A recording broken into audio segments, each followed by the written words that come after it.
Marcia Fudge released a statement committing to do everything in HUD's power to stop evictions for families with HUD assistance or families who rent in housing that is insured by the Federal Housing Administration. This is part of delivering on what the president announced, or we announced in our statement just a couple of days ago.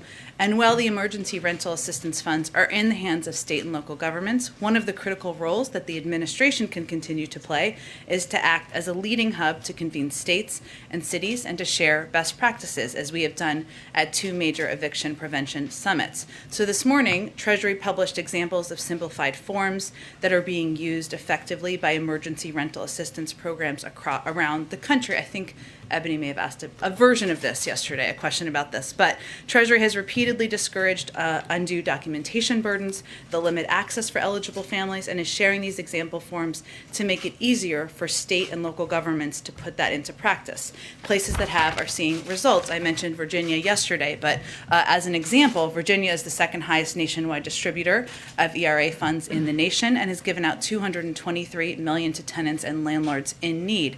Virginia followed Treasury's guidance to eliminate documentation burdens that slowed down application processing for eligible families, and the state was able to significantly cut down application processing times by streamlining what is often the most time-consuming part of the eligibility verification and a barrier for people applying. So this is a process that we're trying to share best practices, and the Treasury Department is trying to simplify these forms to make it easier for families.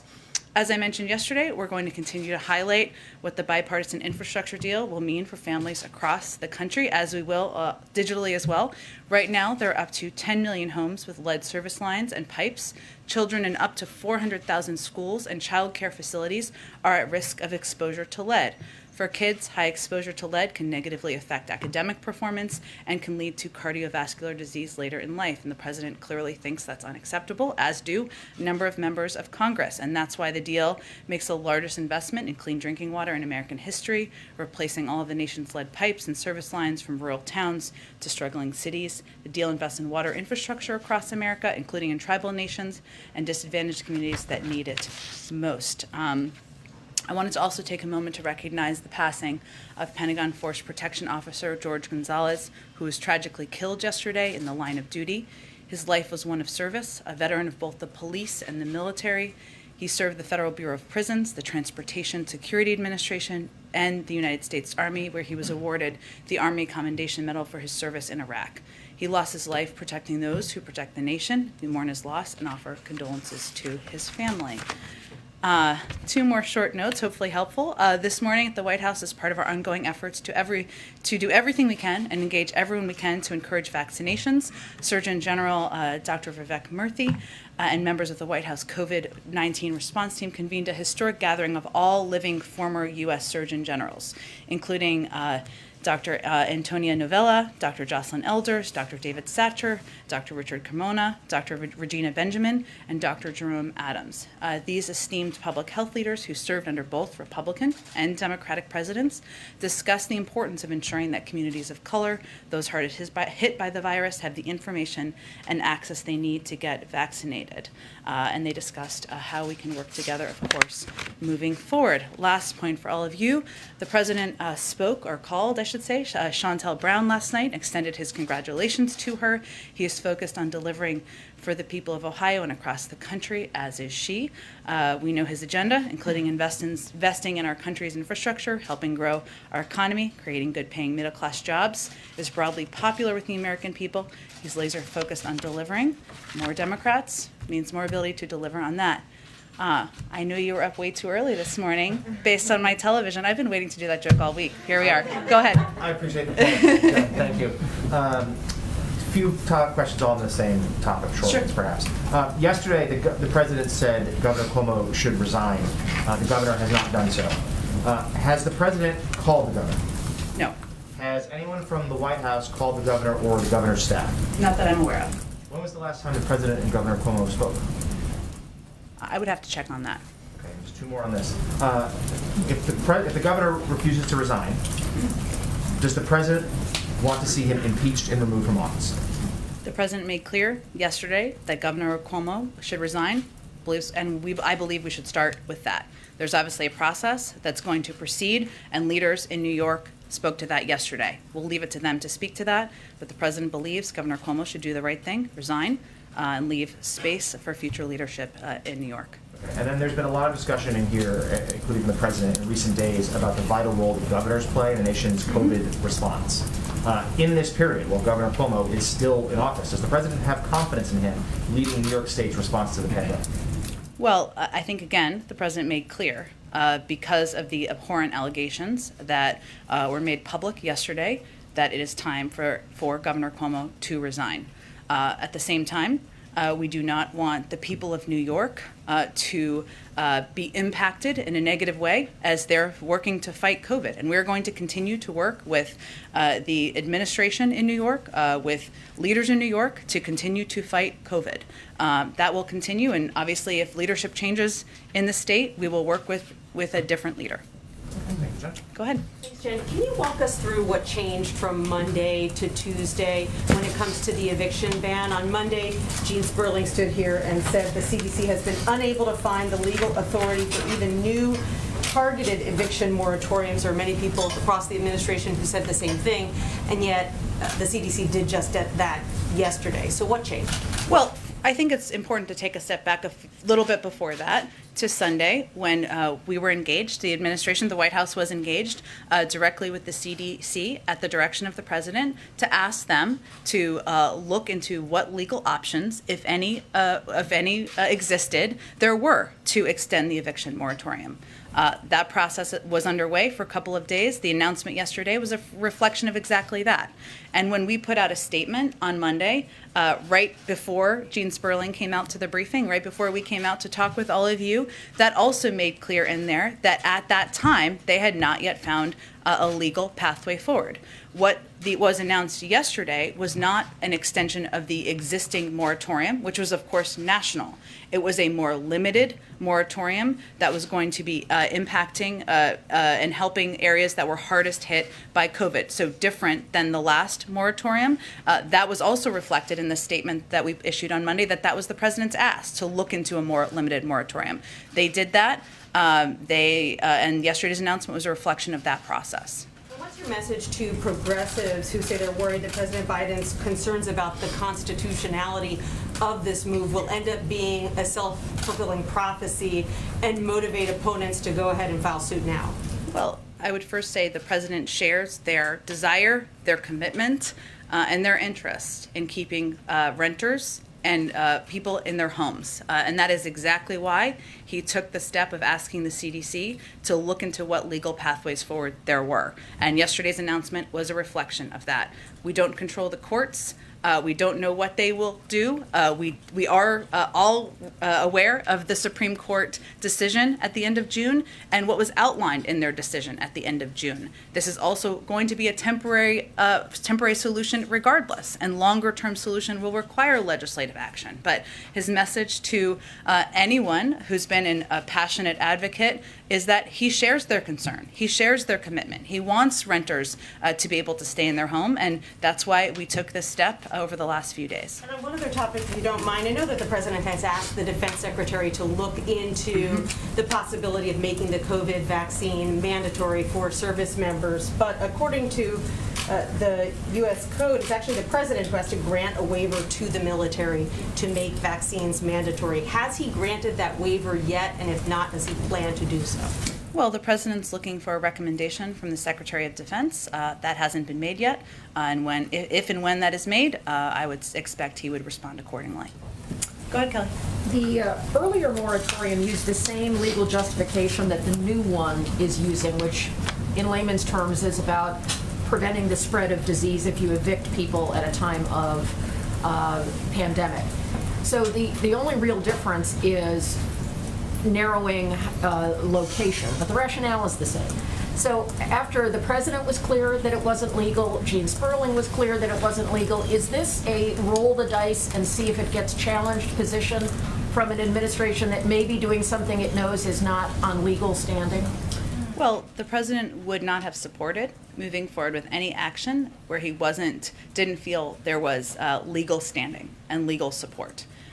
We obviously don't control what the courts do, And we have, of course, seen what the Supreme Court decided and how they ruled, which was not related to public health, as you well know, Kelly, and was related to the relationship between the landlord and the renter. But this is different in that it is more targeted. It is focused on counties with higher substantial case rates to protect renters, and CDC ultimately decided to adopt it. I would also note that the conditions have changed. The rise of the Delta variant, especially in communities where there are large numbers of unvaccinated individuals, where there are growing case numbers, is certainly something that has raised the alarm for us. It has raised the alarm for members of Congress, and it has certainly added to the need to take this additional step. We were in the event with Dr. Murthy earlier, and he talked about the likelihood that boosters would eventually be required. For Americans who are sort of taking it on themselves and trying to seek out a third shot, what is the administration's view of those who are trying to, self-boost, for lack of a better term? Well, I've never heard that term before, but it's interesting. Okay. I would say that what we've been conveying to officials around the country who have implemented this in some places is that this is not in alignment with the guidance of the public health officials, whether that is the CDC or the FDA. And we are certainly in touch with local officials on that matter and conveying exactly that. We also, at the same time, are prepared if the FDA decides that they are going to recommend a booster. That is why we ordered the number of doses we did order several months ago, because we are like Boy Scouts and Girl Scouts and always want to be prepared. So we are prepared for that, but it is not what the FDA and the CDC are recommending, and we are conveying that directly to officials. Thank you, Jen. There's been a major push here recently to protect tenants from being evicted right now. Why isn't more being done to help the landlords who are struggling to pay their bills because they're not being paid? Well, actually, the landlords can benefit from exactly the same emergency rental assistance that renters can benefit from. But right now, as we understand it, many states are not distributing that money. The Washington Post says that this measure could drive thousands of minor landlords to bankruptcy. Well, that's exactly why, and I'm happy to have you as a partner in this effort. We are trying to advocate for states, localities to get this money out. There's no reason it's not going out to landlords, to renters, no reason that people who are eligible are not benefiting. And we've seen a number of states, red states and blue states, do this very effectively. Texas is an example I used yesterday. Virginia is one I highlighted today. This is why we're doing as much of this outreach and engagement as we're doing, and simplifying forms, making it easier for people to understand. Okay. And then on immigration, it's been almost 4 months since the president told migrants, don't come, don't leave your town. Almost 2 months since the vice president went to Central America to say, do not come. But people are coming in record numbers. Does the president think his immigration plan is working? Well, the president continues to convey to anyone, as you've said, who wants to come to the United States, now is not the time to come.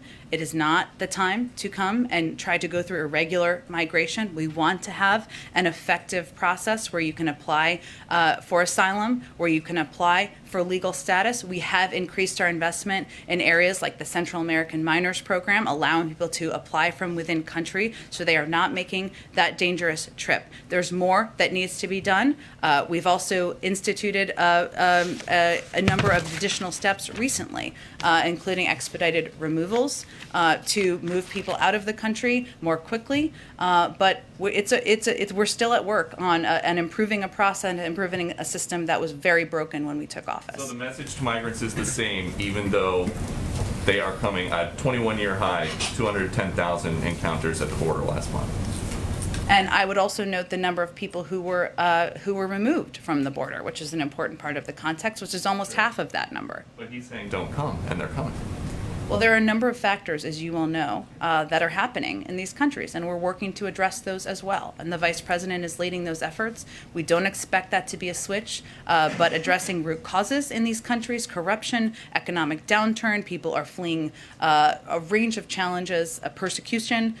Those are issues we need to address at the same time. Go ahead. Sort of a housekeeping question. Sure. Given the status of COVID and the Delta variant, what is the status on the permanent pick for an FDA commissioner? I don't have an update for you. Obviously, the president would love to have a permanent pick in place and wants to nominate the right person, but I don't have an update on the timeline for that. What's taking so long? He's not going to get it. He's not going to expedite it if he has not identified the right person to nominate quite yet. And on the Governor Cuomo issue, if this is potentially such a stain on the party, the president as the leader of this party, why not pick up the phone and ask him to resign at this point? I think the president was pretty clear publicly. He asked him to resign yesterday. No plans to call him, though? I don't have any, no plans to call him to preview, no. Go ahead, Jeff. Jen, sort of picking up on Kelly's question, the WHO today called on countries basically to put a halt on booster shots of the COVID vaccine. I know that's not the policy yet of the United States, but it does appear as though we're moving in that direction, at least for people who are immunocompromised. What's the White House reaction to his call to put that off until at least the end of September so that poorer countries can get more vaccine? Well, Jeff, we feel that it's a false choice and that we can do both. We announced just yesterday that we hit an important milestone of over 110 million vaccines donated to the world. That is more than any other country has shared combined. We also made clear that that is the beginning, and we also started to donate the 500 million doses of Pfizer we've purchased. We will start to donate those later this month. So we've taken action on the global level far more than any country around the world. We're asking the global community to also step up. We saw some action at the G7. More needs to happen. But we believe we can do both. We also, in this country, have enough supply to ensure that every American has access to a vaccine. We will have enough supply to ensure if the FDA decides that boosters are recommended for a portion of the population, to provide those as well. We believe we can do both, and we don't need to make that choice. All right. On a separate topic, is the White House tracking the case of the Belarus Olympian who was forced to go to the airport and then ended up going to Austria instead of back to her own country? And is the U.S. providing any assistance to her or anyone else on the Belarusian team? We are aware of the case. I would have to check if there's direct assistance. The State Department may be the best source for that, but I will check with them and see if there's anything to provide to all of you. Go ahead. Who inside the administration signed off on the legality of what the CDC proposed yesterday? Is that the CDC's lawyers, Justice Department? The CDC's lawyers, as well as our counsel's office. Yes, I'm not aware of the Department of Justice's engagement, but of course that might make sense. I would have to check on that. And then, the president alluded yesterday to, look, if this gets struck down in court, if nothing else, it buys time for the federal funds on the state level to be kicked out and dispersed. How much of that was a driving force behind the decision to move forward with this? That, look, we need to figure out some way to buy time as states figure this out. Let's just go ahead with this. Well, the president would not have supported moving forward if he did not support the legal justification. He is old school in that way. But I would tell you that regardless of what is decided by any court, if anything is decided by any court, this is not a permanent solution. It is extended through the beginning of October. And I think you've seen that recognition by a range of members of Congress and leaders and advocates who have been so passionately talking about the need to extend the eviction moratorium. It would require legislative action. The other piece of this that I know we keep talking about, but is really a solution here, and that's why we keep talking about it, is getting this money out to states and localities. This is really about money, right, and funding. And all these states and localities have money to extend the moratorium in their states by a month or 2 months.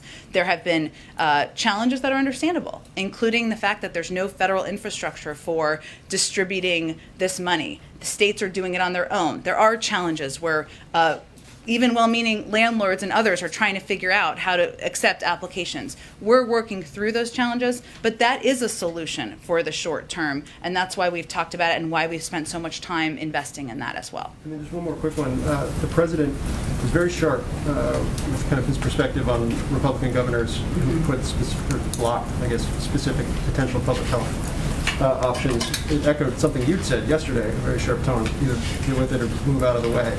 Is that an intentional shift? What's driving kind of a very sharp tone in regards to these specific actions by Republican governors?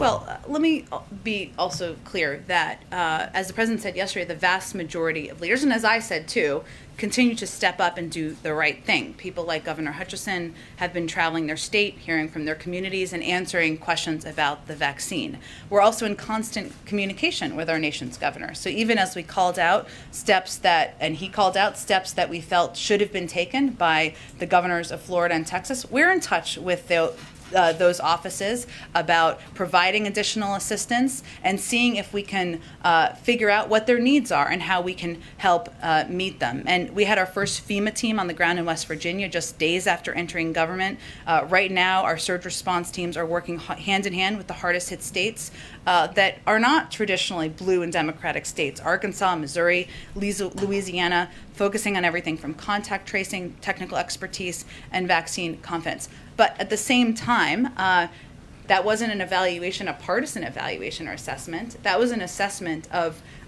what isn't happening that would help protect people's lives and save people's lives. And there are leaders who are not stepping up and are getting in the way of the American people, companies, and others who are trying to save lives and stop the spread of Delta.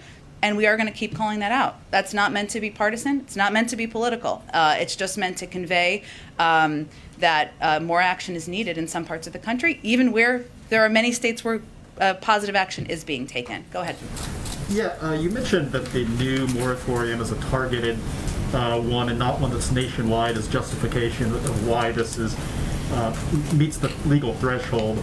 But Gene Sperling earlier actually pointed out that he said to date the CDC director and her team have been able to find legal authority even for a more targeted eviction moratorium that would just focus on counties with higher rates of COVID spread. So I'm trying to just pinpoint what exactly is different than what they were looking at then that makes this now. That was also in our statement. We said to date, and we looked at and we were continuing to look at all of the legal authorities and options, as were the lawyers at the CDC and our lawyers, to see what we felt was legally viable. That process was a couple-day process. It wasn't concluded on Monday when Gene Sperling came to the briefing room. Yesterday, it concluded, and of course, they made the announcement as a result. And one more question. What is the White House doing to push forward the nomination of David Chipman at ATF? The vote could hinge on the vote of Senator Angus King in Maine, who has been pushed by both local Maine sportsman groups and national gun rights advocates. Has the White House reached out specifically to Senator King on this issue? And is the White House fully committed to Chipman, or might it go with a different nominee at some point? Well, I'm not going to read out private conversations with members of Congress, but I will tell you that we knew this wouldn't be easy.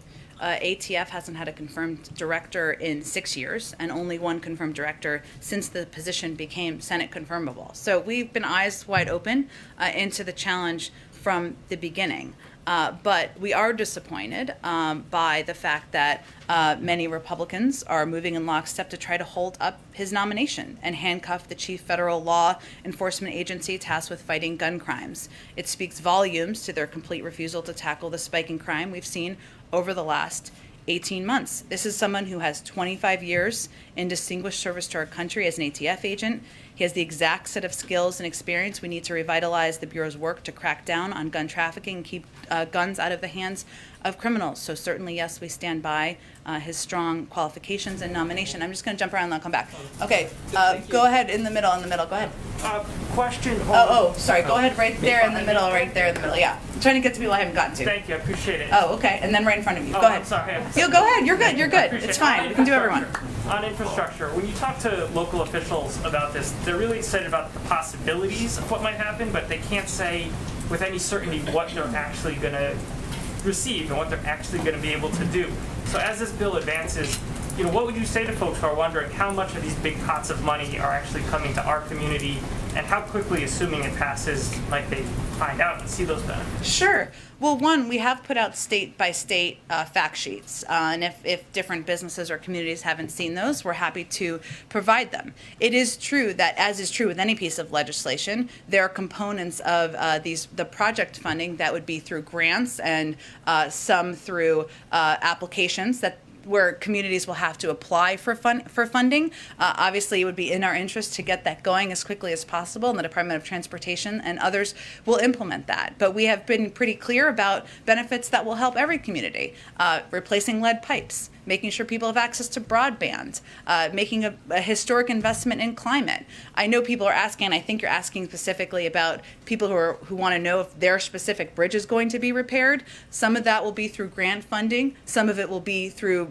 funding that will be designated in the in the bill. But it will of course take a little bit of time to implement. But we'll be eager to get that done as quickly as the bill is signed into law. Go ahead. So, two questions. One about gun violence, and you just alluded to efforts to combat gun violence. The White House has recently touted these strike forces that are going into a few cities to help combat that. Are there any plans to expand that? Kansas City, for example, has had 91 homicides this year, most of them gun-related. And how do these DOJ efforts differ from the ones that were going on in the Trump administration when there was a lot of ballyhooed effort about going into cities to fight crime? Well, I'm not as familiar, nor can I speak to the Trump administration efforts. What I can tell you is that the Department of Justice identified these 5 or 6 cities where our officials from our team who are experts could work in lockstep to help crack down on gun trafficking and preventing guns from getting into the hands of people who shouldn't have them. And we will see. It's early stages of the process. We will see what the success looks like. We're quite hopeful. In terms of whether they have intention or plans to expand, I would point you to the Department of Justice and see what they have to say about that. On evictions is, what role did Congresswoman Bush's protests play? A number of Democratic leaders were giving her a lot of credit for raising the issue. I know the Vice President spoke to her Monday. What role did that play in the ultimate decision of the White House to move forward with the new order? Well, I don't think anyone could hear Congresswoman Bush's own personal story and experience and see her advocacy and her passion and not be moved by that. I know a number of members of Congress were moved by that as well. What I will tell you is that the president had a number of calls with Speaker Pelosi over the weekend. Her advocacy, her commitment to looking to see, kicking every tire, just to go back to the analogy of yesterday, to see what was possible is something that was certainly impactful and influential with the president. But I would just reiterate that the president called for the extension of the moratorium back in January. CDC extended it 3 times.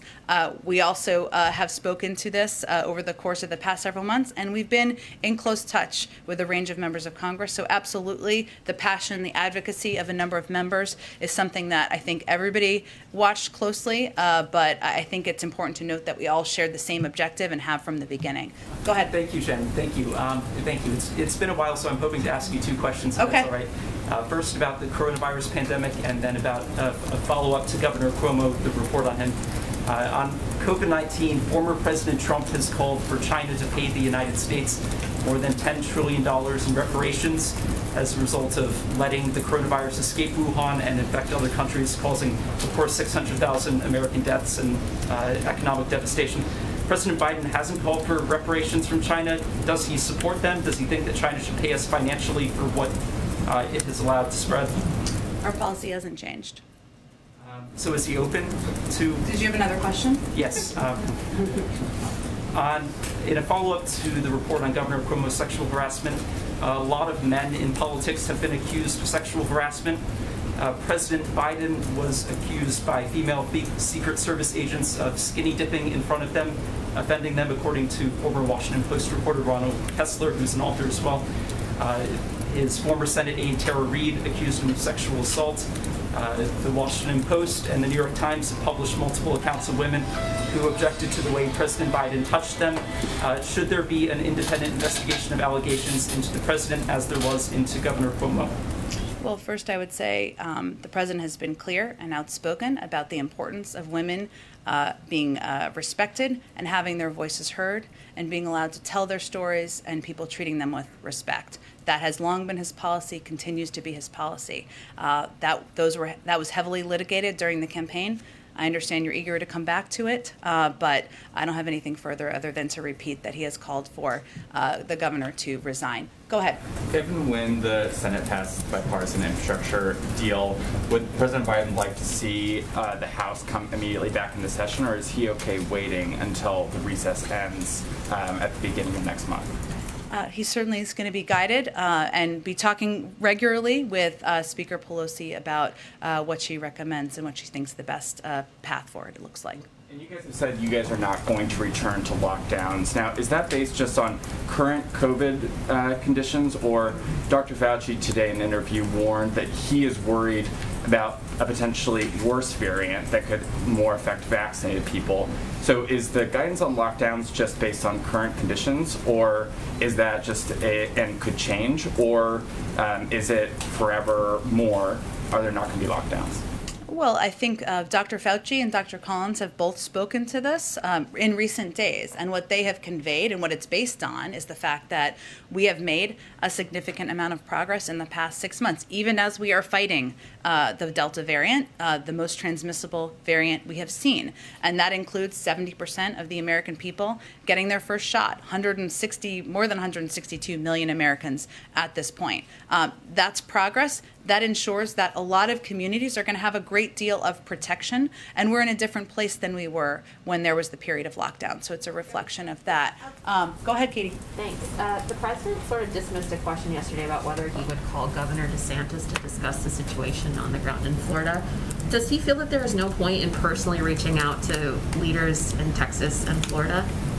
Well, I think just to give you an understanding of how this works, our team, led by COVID coordinator Jeff Zients, is in touch with all of the governors, and we are working closely with the Florida public health officials and the governor's team to see if we can send a team down there to help address their needs. So that is ongoing. It doesn't mean we aren't going to call out when we think there's more steps that can be taken, but that's an ongoing process, and we're hopeful about making progress there moving forward. Okay, and the president had a meeting earlier today about preventing future pandemics.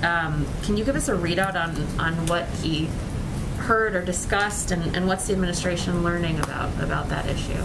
Well, I think the president's view is that even as we're fighting the pandemic and we're continuing to fight it, we need to do everything we can to prepare for future pandemics. That means making sure we have the funding we need, and we're headed toward a historic number in this infrastructure bill on that front, but also making sure that he engages with our nation's top scientists and experts, and Dr. Lander is certainly one of them, about how we should prepare, how we should think about preparing. So it is part of an ongoing discussion and ongoing focus that we can't keep our eye off of that even as we're fighting the current pandemic. So does the president feel strongly that funding should be preserved in the reconciliation package? He feels confident there's going to be a historic amount of funding in the reconciliation package, and is pleased to see that. Afghanistan. Go ahead. To go back to Cori Bush for a second, can I just confirm or ask, did the president himself personally ever speak with Representative Bush? I don't believe so, no. Okay. And in terms of vaccines, what does the White House or what does the administration intend to do to get other countries to step up and meet some of those vaccine sharing goals? Well, as you know, it was a part of the discussion at the G7, and there was a significant announcement made by G7 countries about their contribution to the global effort. That's an important step forward. But I think you've also seen international public health experts convey that we're going to need 10 billion, 11 billion more doses than we currently have in the global community. So I think our effort is going to be continuing to make this a front and center discussion at global engagements, at global meetings, whether it's UNGA or the G20 or meetings we'll have in the future, because it is going to require all of the richest countries in the world, including the United States, to step up, to increase vaccine donations, to increase manufacturing capacity. So I think it's more about making it front and center in the global agenda, which the president's indicating he will intend to do, continue to do moving forward. Go ahead, Nancy. Just two questions, Jen. We know President Biden has called on Cuomo to resign, Governor Cuomo. But in the meantime, does the White House intend to strip him of his leadership position on those bi-weekly governor COVID calls? I'm not sure when the next one is scheduled, but again, I would convey that our objective is not to hurt the people of New York in the fight against COVID. If he is no longer the governor of New York, which is certainly what the president made clear of is his preference, then we will engage with other people. But we are not going to take steps to hurt the people of New York in the fight against COVID. And just second question, should renters be prepared for the eviction moratorium to end for good on October 3rd? What is the White House's thinking on that? Well, I think it really depends on whether there's legislative action or not. Go ahead. One more question on the eviction moratorium. I'll approach it this way. The president may support the legal justification, but he also publicly gave voice to doubts about the constitutionality. What's the White House's message then to Americans who heard what happened yesterday, heard what was said at this podium on Monday, can't square the two, and are now disappointed that the president is signaling that he doesn't respect the rule of law? I'm not sure there are Americans evaluating it to that degree. Maybe there are some you have talked to. I don't know. What the president has, his message to the American people, especially those who are concerned about losing their homes, being kicked out of their homes, is that he's going to do everything in his power to make sure they can stay in their homes as long as possible. That is not just an extension of the eviction moratorium, which obviously a step was taken yesterday. It is also about using every tool at our disposal to get this money out. Again, states have the funding to extend the eviction moratorium in their own states. That's because there was funding in the American Rescue Plan to get that done. So that includes asking his team, members of his cabinet, whether it's Secretary Fudge, who obviously made an announcement today, or the Department of Treasury, who made an announcement about the simplification of forms, that this is a priority, that they are to use all resources at their disposal to make sure they're communicating with Americans, that we are making it easy to get this funding out, because that's the overall objective. The overall objective is not about one tool. It is about keeping people in their homes. That's the goal. But the president's a lawyer, spent 36 years in the Senate, was chairman of the Senate Judiciary Committee, 8 years as vice president, half a year as president. He speaks often about democracy versus autocracy. He's issuing or overseeing this order from the CDC in the face of doubts about its constitutionality, which he seemed to echo yesterday. There's no inconsistency here. The president is, I mean, there are many people out there who say that the president is essentially not giving voice to the ethic that he campaigned on. He didn't call Congress back. He asked Congress to act. It didn't. How do you square all that? You know, I'm going to ask you who's saying that. Well, there are plenty of people who are saying it. They are not just Republicans. Okay, I'll leave that to others to figure out. But I think what's important to note here is that the president would not have moved forward with a step where he didn't feel comfortable and confident in the legal justification. It is also a reality that there are legal steps that have been taken by the Supreme Court in the last few months. And we have spoken to that publicly. We're not going to hide from that. But he asked the CDC and his legal experts to look at what is possible. This is a narrow, targeted moratorium that is different from the national moratorium. It's not an extension of that. It's a different moratorium from a policy and legal standpoint. So he felt comfortable in the justification and the legal approach to this effort. A quick follow-up on that, Jen? Go ahead. Thank you. You mentioned that the president is old school, and Steve noted that the president spent a significant amount of time in the Senate and is also a lawyer. What was the moment that the president became certain that he was on solid legal standing to move forward with this extension? And what was the argument, specific legal argument, that won out and changed his mind? Because yesterday he seemed to be weighing the two options. Well, again, as I've been discussing, the justification from the legal team is that this is a different moratorium. It's narrow. It's targeted at the areas highest impacted. It is not an extension of the national moratorium that was struck down just 6 weeks ago. So is the sense here that, you know, this is temporary? It's still an open question about the constitutionality, but it is temporary. It was extended until October 3rd. So it's still a question of whether or not this is constitutional, but it's worth it? I didn't say that. He would not have advocated for and supported moving forward with something if he was not comfortable with the legal justification. Let me just go around. Go ahead to the middle here. Yeah, thanks, Jen.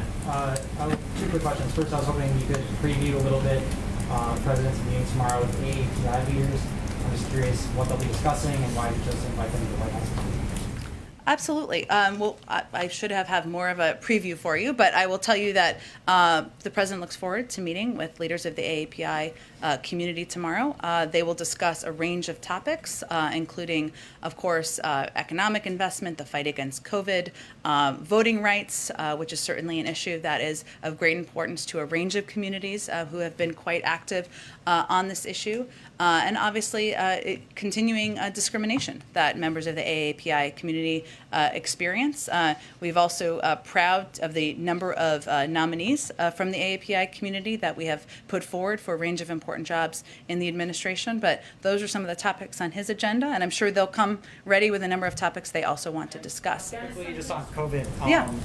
The president yesterday was asked whether he thinks more cities and states should follow New York City's lead and institute rules, essentially requiring people to have been vaccinated to go to restaurants and stuff like that.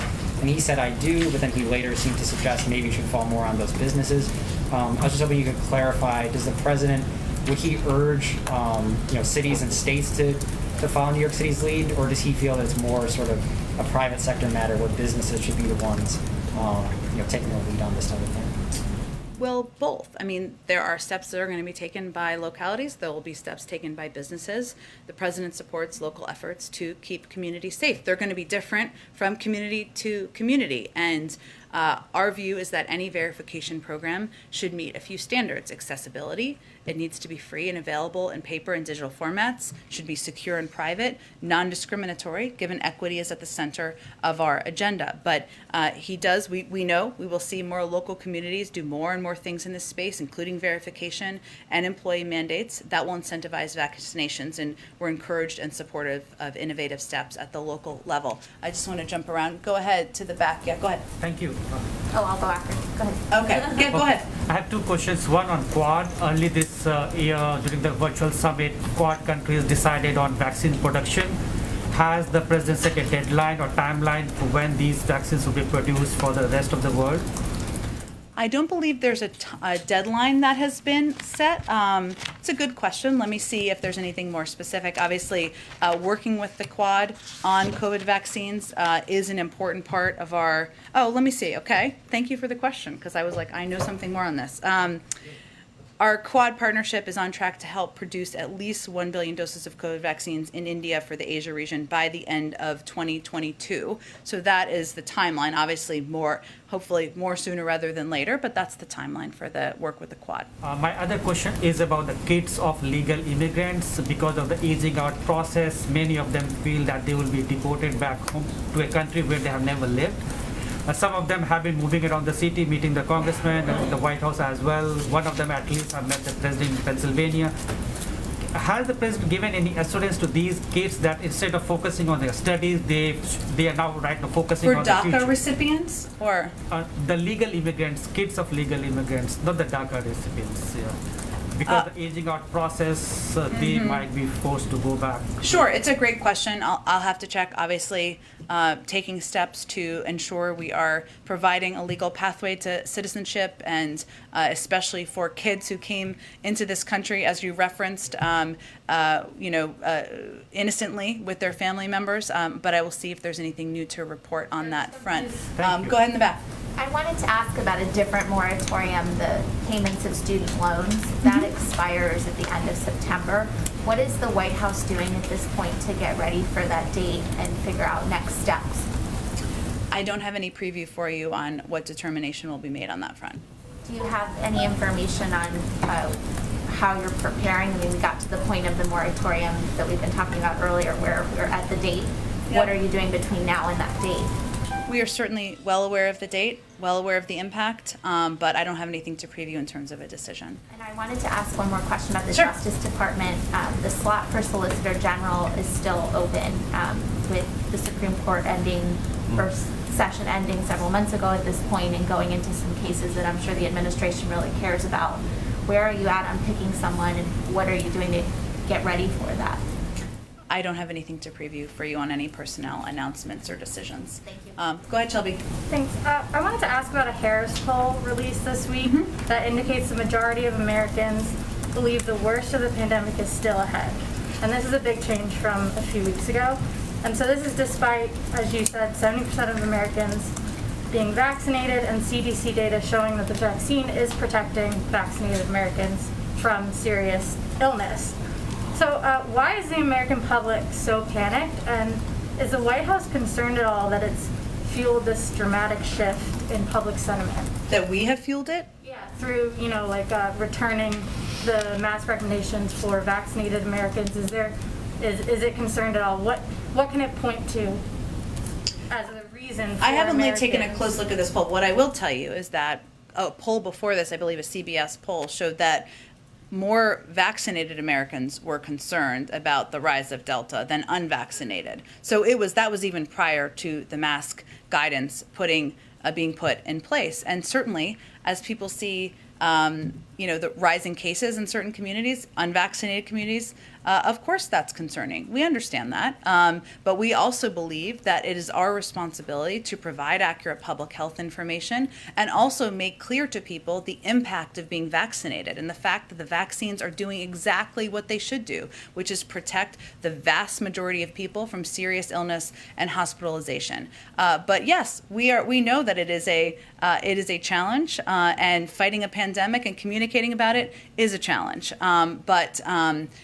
But certainly that's why we do as many briefings as we do, why we come out here every day as we do, and why we'll continue to allow our public health guidance to be in the lead. Go ahead. Yeah, on infrastructure, the House Speaker is still saying that the reconciliation bill and the infrastructure bill should be connected.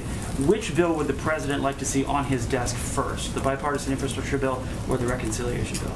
The president looks forward to signing both into law, and he's eager to do that. We've certainly made progress, and I'll also note that on the reconciliation package, which I know we haven't talked about a lot because the infrastructure bill has been front and center, but in the meantime, behind the scenes, which is, by the way, where most of the work happens in places like the White House, our legislative affairs team has had over 375 meetings and calls with members and senior congressional staff about just the reconciliation package. But there's no preference from the president whether he wants to see the reconciliation first, or he's going to stay in close coordination and rely on the guidance and leadership of Leader Schumer and Speaker Pelosi. How does as the leader of the Democratic Party, how does he get House Speaker Pelosi on the same page that they're not connected?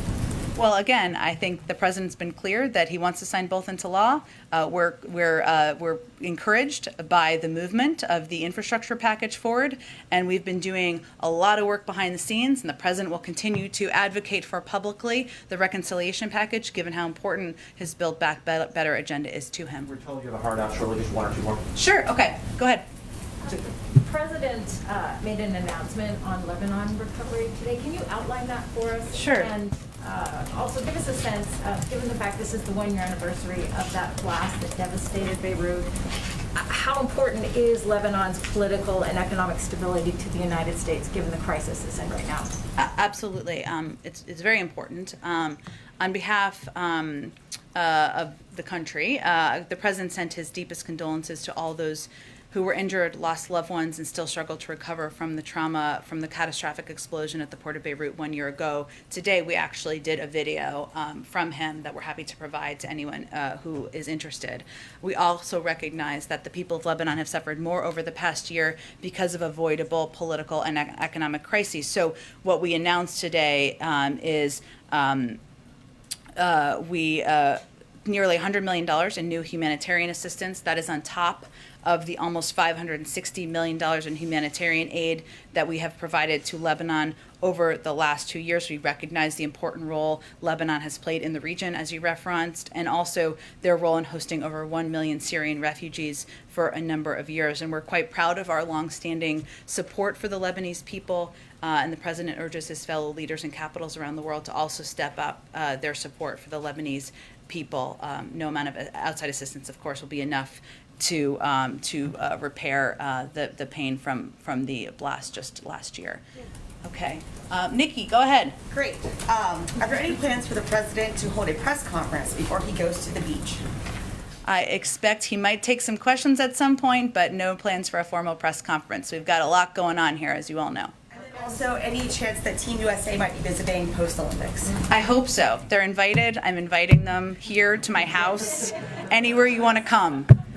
I hope so. I have nothing I don't have anything on the schedule, but certainly that's a tradition, and the president is probably as obsessed with the Olympics as I am, if not more, so I expect that there will be an invitation at some point. I think we have to wrap it up to thank you, everyone. Have a great day. See you tomorrow.